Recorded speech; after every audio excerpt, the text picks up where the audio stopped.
Hey, family, welcome back to the Real Talk Podcast with Andrea. I'm your host. And today I want to talk about a video. I want to name this episode Call the Police for Walking While Black. Can we have an uncomfortable conversation today? Because I came across a video that stopped me dead in my tracks. It was a black man who was reportedly walking through a suburban neighborhood in broad daylight when someone called the police. He wasn't breaking into a house. He wasn't stealing. He wasn't causing a disturbance. He wasn't even threatening nobody. He was just walking while black. And when I saw the comments, people were split right down the middle. Some people were saying that's racism. Others were saying we don't know the full story. But here's what caught my attention. The fact that so many people weren't even shocked about it. Think about that for a second. People weren't surprised that this video surfaced. And let's really touch on that for a second. Because this conversation is bigger than one neighborhood. It's bigger than one phone call, and it's bigger than one video. The real question is, what makes somebody look suspicious? Who decides who belongs somewhere? And why are there still people in 2026 who feel like they have to explain their presence in certain places? Now, before people get defensive, I'm not here to attack anybody. I'm here to have a conversation. Because if we're going to be honest, many black people have stories that sound similar. I'm talking about walking, shopping, driving, sitting, waiting, existing, and somehow ending up being questioned. Now, let me flip it.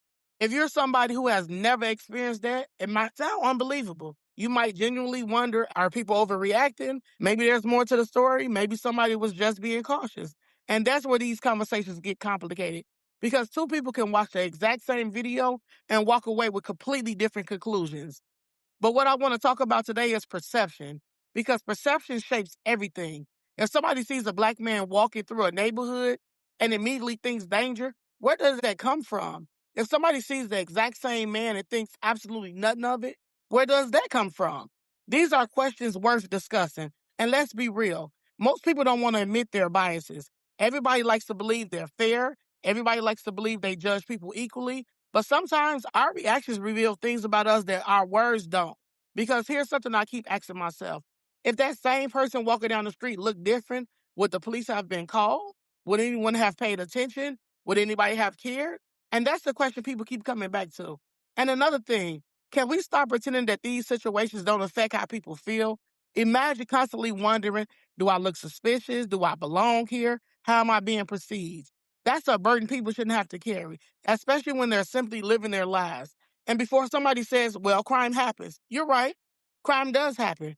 But there's a difference between being alert and assuming somebody is a threat simply because they're there.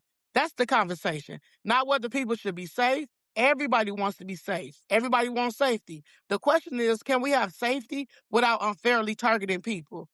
And you know what else stood out to me? The comments. Because some people immediately believed the man. Some people immediately defended the neighborhood. And almost nobody was asking questions. Everybody was choosing sides. That's where we are now. Everything becomes a team sport instead of listening, instead of learning, and instead of understanding.